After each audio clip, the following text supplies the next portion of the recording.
Welcome back to foodie buddy. Vishu ഒക്കെ അടുത്ത് വരുമല്ലേ.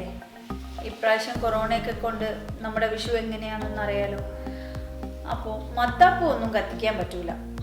അതുകൊണ്ട് തന്നെ നമുക്ക് മത്താപ്പൂ കഴിച്ചാഘോഷിക്കാം. എന്തു പറയുന്നു? ഇന്നത്തെ വിഭവത്തിൻ്റെ പേരാണ് പംകിൻ പൈ.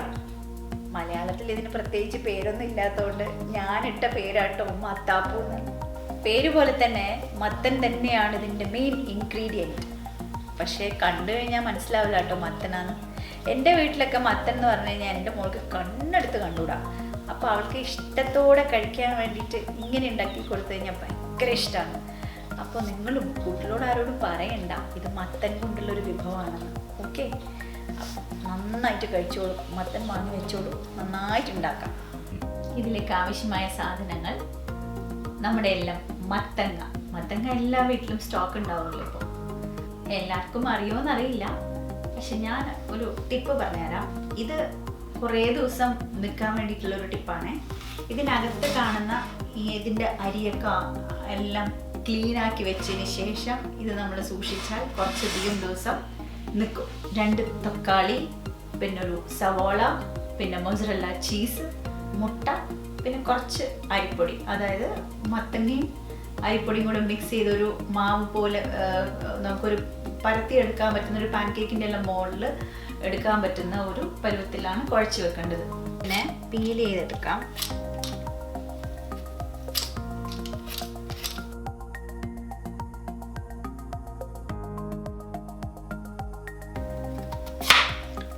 ഇങ്ങനെ പീസാക്കി കട്ട് ചെയ്യാം. എന്നിട്ട് നമുക്കിതിനെ ഒന്ന് ബോയിൽ ചെയ്യണം. ഒരു 15 മിനിറ്റോളം ലോ ഫ്ലെയിമിലിട്ടാലും മതി. ഇത് കണ്ടില്ലേ, ഇപ്പം ഇതിൻ്റെ ക്വാണ്ടിറ്റി ഇത്രയേ ഉള്ളൂ. ചെറിയ 2 പീസ് മത്തൻ്റെ കഷ്ണങ്ങളാണ്. ഇനി ഇതിനെ നമുക്ക് നന്നായി കഴുകി വൃത്തിയാക്കി ഒന്ന് വേവിച്ചെടുക്കണം. ഇതിപ്പോൾ നമ്മൾ വേവിക്കാൻ വേണ്ടി ഞാൻ കുക്കറിനകത്തോട്ട് ഇടുകയാണ്. അതിൻ്റെ കൂടെ കുറച്ച് ഉപ്പും ആഡ് ചെയ്ത് കൊടുക്കാം.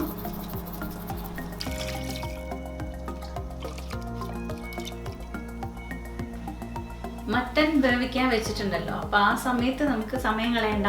അതിൻ്റെ ഉള്ളിൽ ഫില്ല് ചെയ്യുന്ന ആ ഫില്ലിങ് റെഡിയാക്കാം നമുക്ക്. മുട്ട നന്നായിട്ട് പതപ്പിച്ച് അതിനുശേഷം സവാള, ടൊമാറ്റോ എന്നിവയെല്ലാം ആഡ് ചെയ്ത് നമ്മൾ എഗ് ബുർജിയെല്ലാം ഉണ്ടാക്കില്ലേ, അതുപോലെ നമ്മൾ ഉണ്ടാക്കി വെക്കുക. ഇനി വേറൊരു മെത്തേഡ് ഉണ്ട്. സ്വീറ്റ് ഇഷ്ടപ്പെടുന്ന ആൾക്കാർക്ക് കുറച്ച് പഞ്ചസാര ഇട്ടിട്ട് വേവിക്കാൻ വെച്ചിട്ട് പിന്നെ അതിലേക്ക് സ്വീറ്റ് ആയിട്ടുള്ള സാധനങ്ങൾ ഫില്ല് ചെയ്യാൻ പറ്റും. ഇപ്പം എക്സാമ്പിൾ ഒരു നല്ലൊരു പഴം, നന്നായി പഴുത്ത പഴം എടുത്ത് നന്നായി സ്മാഷ് ചെയ്ത് അതിൻ്റെ കൂടെ നമ്മുടെ ഈ മൊസറല്ല ചീസ് ഇങ്ങനെ ഗ്രേറ്റ് ചെയ്തിട്ട് കഴിഞ്ഞിട്ടാകുമ്പോൾ അത് നമുക്ക് ഇതിലേക്ക് ഫില്ല് ചെയ്യാൻ ഉപയോഗിക്കാം. അതും ഒരു സൂപ്പർ ഡിഷാണ്. ഇതിൽ കുറച്ച് റിഫൈൻഡ് ഓയിൽ ഒഴിച്ചു. നമുക്ക് ഇതൊക്കെ വഴറ്റിയെടുക്കണമല്ലോ, അതിന് വേണ്ടിയിട്ട്. ഇനിയിപ്പോൾ എണ്ണ ചൂടായി കഴിഞ്ഞാൽ അതിലേക്ക് നമുക്ക് സവാള ഇടാം.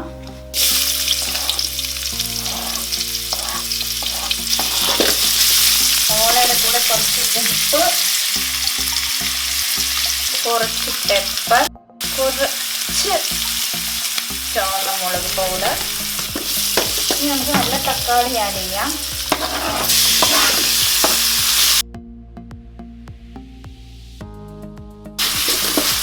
ഒരു 3 മിനിറ്റോളം നമ്മൾ ഇളക്കി കൊടുക്കുക. ഇനി നമുക്കിതിലേക്ക് നമ്മുടെ മുട്ട ആഡ് ചെയ്യാം. ബീറ്റ് ചെയ്ത് വെച്ചിരിക്കുന്ന മുട്ടയാണ് ഇത്.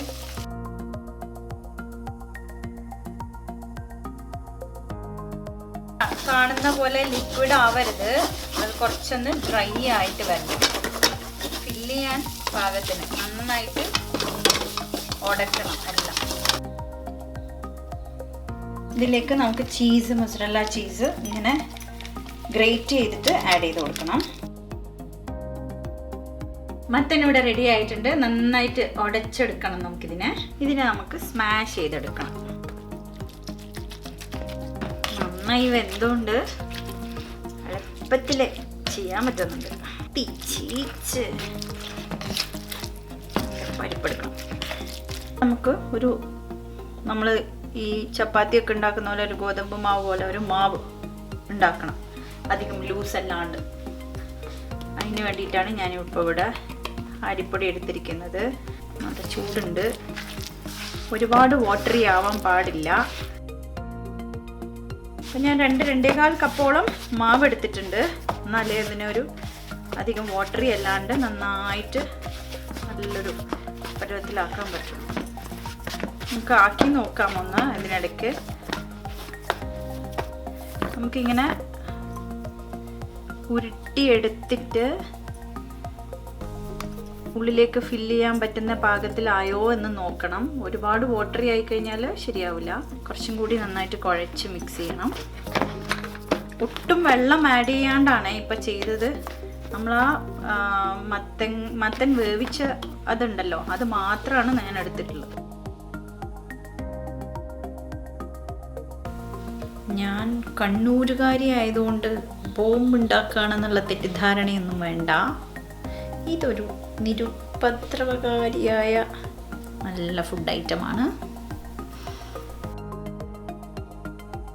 കണ്ടില്ലേ, ഇപ്പം നമ്മൾ പംകിനും റൈസും 2-2.25 കപ്പോളം റൈസ് എടുത്തിട്ടുണ്ട്. അപ്പോൾ ആ റൈസ് പൊടി എടുത്തതും കൂടെ മിക്സ് ചെയ്തപ്പോൾ അത് ഇങ്ങനെയായി നന്നായി കുഴച്ച് ഈ രൂപത്തിലാക്കിയിട്ടുണ്ട്. ഇതാരെങ്കിലും പറയോ കണ്ടാൽ ഇങ്ങനെ പംകിൻ ആണ്, ഇത് മത്തങ്ങ ആണ് എന്നാരും പറയില്ലല്ലോ. 2 കപ്പ് 2.5 കപ്പോളം ഇതെടുത്തു കഴിഞ്ഞാൽ നമുക്ക് 6 ബോൾ കിട്ടും. ഇനി നമുക്കിത് ഇതിനുള്ളിലേക്ക് ഫില്ല് ചെയ്യാൻ വേണ്ടിയിട്ട് ഒരു കുഴി ഒഴിക്കണം.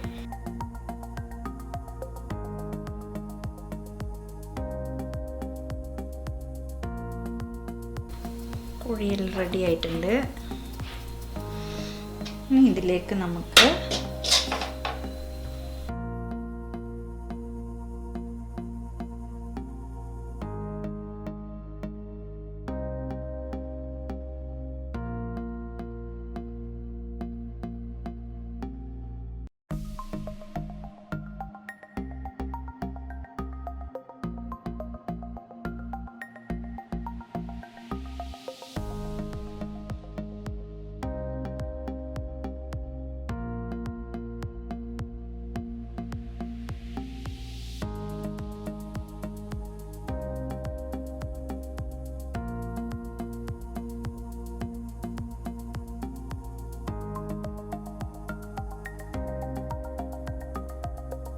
മത്താപ്പൂ ഫില്ലിംഗ് എല്ലാം കഴിഞ്ഞ് റെഡി ആയിട്ടുണ്ട്. Ready for fry.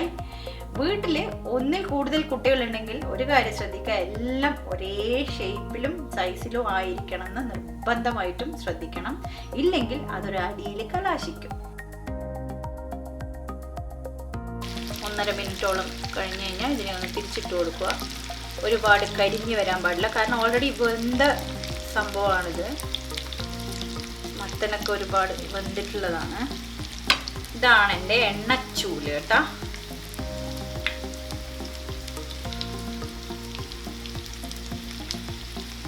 അപ്പോൾ നമുക്കിതിനെ തിരിച്ചിട്ട് കൊടുക്കാം.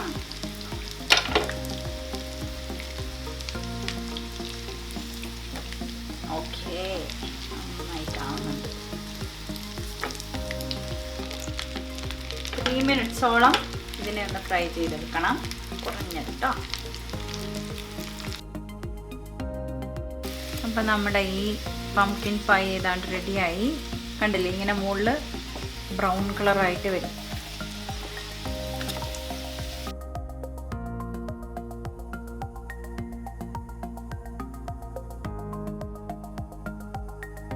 കണ്ട, നല്ല ടേസ്റ്റി ഡിഷാണ് പംകിൻ പൈ. നിങ്ങളെ പരിചയപ്പെടുത്തിയതിൽ എനിക്ക് ഭയങ്കര സന്തോഷമുണ്ട്. നിങ്ങൾ വീട്ടിൽ ഉണ്ടാക്കി നോക്കണം. ലോക്കൗട്ട് പീരീഡിൽ ചീസ് കിട്ടുക എന്ന് പറയുന്നത് കുറച്ച് വിഷമാണെന്ന് അറിയാം. ചീസ് ഓപ്ഷണൽ ആണ്, വേണ്ടെങ്കിൽ അവോയ്ഡ് ചെയ്യാം. എന്തുതന്നെയായാലും നിങ്ങൾ കുട്ടികൾക്ക് ഉണ്ടാക്കി കൊടുക്കുക, നിങ്ങൾക്കും ഇഷ്ടപ്പെടും. അത്രക്കും ടേസ്റ്റി ഡിഷാണ്. എല്ലാവരും ഉണ്ടാക്കിയിട്ട് ഇതുപോലെ എനിക്ക് ഫോട്ടോ അയച്ചു തരാം. ഓക്കെ, ഒരു കാര്യം പറയാൻ വിട്ടുപോയിട്ടോ. ഇന്നലത്തെ ടെൻഡർ കോക്കനട്ട് പുഡിംഗ് ഉണ്ടാക്കി എന്ന് പറഞ്ഞു. എനിക്ക് ഭയങ്കര ഹാപ്പിയായി. പിന്നെ അത് മാത്രമല്ല, ഞാൻ ഉണ്ടാക്കിയ പല ഡിഷുകളും ഫോട്ടോ എടുത്ത് അൻവിയുടെ ക്ലാസ്മേറ്റ് ഉണ്ട് കല്യാണിൻ്റെ വീട്ടിൽ നിന്ന് എനിക്ക് കുറേ ഫോട്ടോസ് അയച്ചു തന്നിട്ടുണ്ട്. So thank you so much for that. Keep watching. Stay home, stay safe. By.